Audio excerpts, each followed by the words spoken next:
एक दूर देश में ऊंची पहाड़ियों और हरे भरे जंगलों के बीच एक ऊंचा पहाड़ खड़ा था। पहाड़ की सबसे ऊंची चोटी पर ग्रम्बल नाम का एक क्रोधी दानव रहता था। ग्रम्बल के पास एक शानदार बगीचा था जो सबसे सुंदर और रंगीन फूलों से भरा हुआ था और जिसे किसी ने नहीं देखा था क्योंकि दानव ने कभी किसी को अपने बगीचे में नहीं जाने दिया। नीचे घाटी में रहने वाले ग्रामीणों ने आश्चर्यजनक बगीचे की कहानियां सुनी थी और वे इसे अपनी आंखों से देखने के लिए उत्सुक थे। लेकिन जब भी कोई पहाड़ पर चढ़ने की हिम्मत करता तो ग्रम्बल जोर से दहाड़ता और उसे भगा देता। वह चाहता था कि उसका बगीचा एक रहस्य बना रहे क्योंकि उसे डर था कि इसकी सुंदरता साझा करने से यह कम विशेष हो जाएगा। एक दिन चुनमुन नाम की एक जिज्ञासु और साहसी युवा लड़की ने फैसला किया कि वह दानव की क्रोधिता से डरेगी नहीं। वह दयालु हृदय की थी और उसका मानना था कि सुंदरता दूसरों के साथ साझा करने के लिए होती है। प्रसिद्ध बगीचे को देखने के लिए दृढ़ संकल्पित चुनमुन पहाड़ पर चढ़ने के लिए एक साहसी यात्रा पर निकल पड़ी। जैसे जैसे वह खड़ी ढलानों पर चढ़ती गई, चुनमुन को अनेक बाधाओं और चुनौतियों का सामना करना पड़ा। फिर भी वह अपने गांव में खुशी लाने की इच्छा से प्रेरित होकर आगे बढ़ती रही। जब वह पहाड़ की चोटी पर पहुंची तो बगीचे की सुंदरता देखकर दंग रह गई। विभिन्न रंगों के चमकदार खिले हुए फूल और उनकी मीठी खुशबू हवा में फैली हुई थी।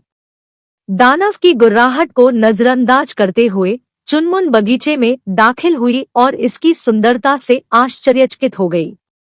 उसने गांव ले जाने के लिए फूलों का एक छोटा गुलदस्ता उठाया। जैसे ही वह जाने लगी ग्रम्बल प्रकट हुआ। उसका चेहरा गुस्से से लाल था। किसने मेरे बगीचे में घुसपैठ करने की हिम्मत की? दानव चिल्लाया। दानव की कर्कशता से प्रभावित हुए बिना चुनमुन आगे बढ़ी और बोली, मैं नीचे के गांव से चुनमुन हूँ। मैं केवल आपके बगीचे की सुंदरता देखना चाहती थी और इसे दूसरों के साथ साझा करना चाहती थी। फूल बहुत प्यारे हैं, गांव वाले इन्हें देखकर बहुत खुश होंगे। चुनमुन की बातें सुनते ही दानव की उग्र अभिव्यक्ति नरम हो गई। उसे पहले कभी कोई ऐसा व्यक्ति नहीं मिला था जिसने उससे इतनी दयालुता और समझदारी से बात की हो।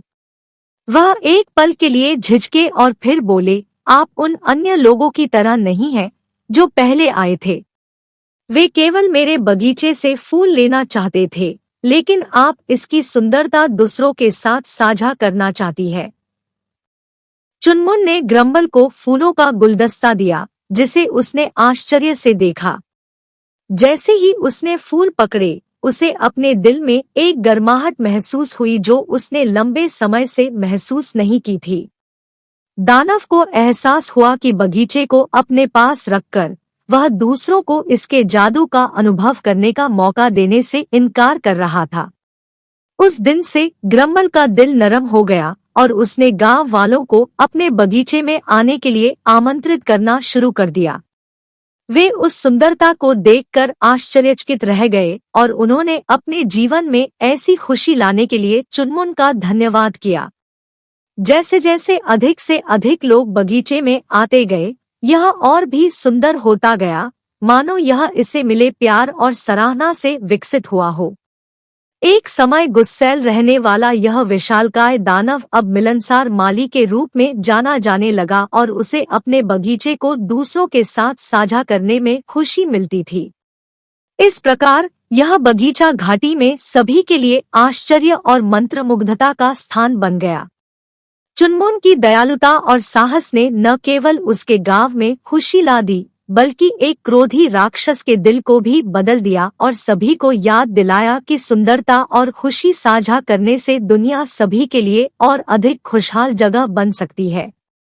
वीडियो अच्छा लगा हो तो लाइक करें, शेयर करें और चैनल को सब्सक्राइब करना ना भूलें। धन्यवाद।